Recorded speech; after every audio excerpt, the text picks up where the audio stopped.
యోహాను సువార్త 19వ అధ్యాయము 39వ వచనం వాక్య భాగంలోకి వెళ్ళిపోయి చదువుకుందాం. ఏ దోషము నాకు కనబడలేదు, అయినను పస్కా పండుగలో నేనొక్కరిని మీకు విడుదల చేయుట వాడుక కలది కదా. నేను యూదుల రాజును విడుదల చేయుట మీకు ఇష్టమా అని వారిని అడిగాను. అయితే ఇక్కడ యేసుప్రభును పిలాతు ముందు నిలబెట్టిర్రు. ఎవరు? యూదులు. ఆ యూదులు నిలబెట్టిర్రు. ఈ పిలాతు తీర్పులో మరి పిలాతుకు ఏ దోషము ప్రభునందు నాకు కనబడలేదు, యేసునందు నాకు కనబడలేదు.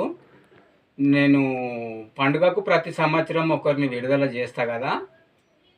ఇప్పుడు ఈయన యేసుప్రభును నేను విడిచిపెట్టేస్తాను, ఏ దోషం నాకు ఆయన యందు కనబడలేదు కనుక ఆయన విడిచిపెడతా అని అంటే, వీళ్ళు యూదులు ఏమంటారు అంటే, వద్దు, మాకు యేసును సిలువ వేసి బరబ్బను విడుదల చేయమని కోరుకుంటున్నారు.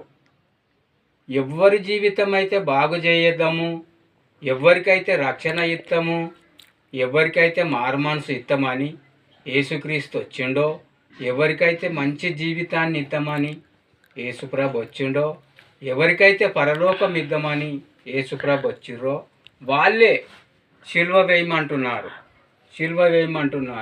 పిలాతేమో ఆయన యందు నాకు ఏ దోషం కనబడలేదు, ఆయనను విడిచిపెట్టే అధికారం నాకు ఉన్నది, నేను విడిచిపెట్టేస్తాను ఆయనను, మీరు సిలువ వేయమంటున్నారు కానీ నేను విడిచిపెట్టేస్తాను అంటే, వాళ్ళు వద్దు, ఆయనను సిలువ వేసి మాకు బరబ్బను విడుదల చేయమని కోరుతున్నారు.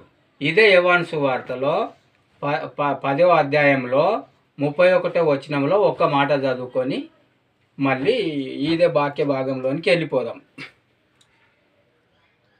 తండ్రి యొద్ద నుండి అనేకమైన మంచి క్రియలేనే నేను చేసి తిని కదా, ఏ క్రియ నిమిత్తము నన్ను రాళ్లతో కొట్టుదురు అని యేసు అనెను.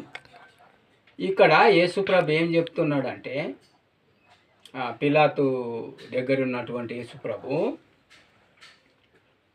ఎన్నో గొప్ప కార్యాలు చేశాను.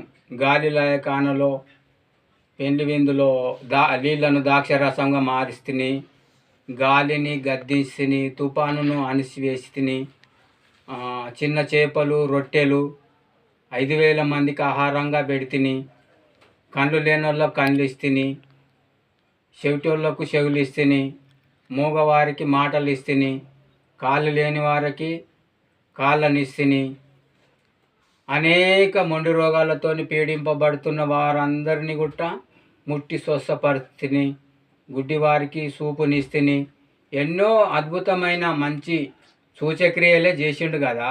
మరి ఇంత మంచి మనిషిని మీరు సిలువ వేయండి అని అడుగుతున్నారని పిలాతు అంటున్నాడు. లేదు, ఈయన మంచి వ్యక్తి, ఎన్నో అద్భుత కార్యాలు చేసిండు, ఎన్నో మంచి మంచి కార్యాలు చేసిండు, ఈయన నేను విడిచిపెట్టేస్తాను, ఈయన యందు నాకు ఏ దోషం కనవలేదు, ఈ ఈ ఈ నిరపరాధి రక్తానికి నాకు ఎటువంటి సంబంధం లేదు కాబట్టి ప్రతి పస్కా పండుగలో ప్రతి సంవత్సరానికి వాడుక చొప్పున నేను ఒకరిని విడుదల చేస్తున్నా కనుక దానికి బదిలీ యేసుప్రభును విడిచిపెట్టేస్తాను నేనంటే, వీళ్ళు ఏమంటారు అంటే, వద్దు, ఆయనను సిలువ వేసి బరబ్బను మాకు విడుదల చేయండి అని చెప్తున్నారు. వీళ్ళు ఎవరో కాదు, మళ్ళా దేవుని నమ్మినోళ్ళే. కాబట్టి అట్టి మనసు మనకు ఉండకుండా సంపూర్ణంగా దేవుణ్ణి అంగీకరించి ఆ దేవుని కోరం బ్రతికి దేవుని రాజ్యాన్ని కోసం ఎదురు చూడాలని ఇంతటితో ఈ వాక్యాన్ని ముగిస్తూ సెలవు తీసుకుంటున్నాను. ప్రార్థన. పరిశుద్ధుడా, ప్రేమగల్ల తండ్రి, నీ పరిశుద్ధ నామానికి స్తుతులు స్తోత్రాలు చెల్లిస్తున్నామయ్యా.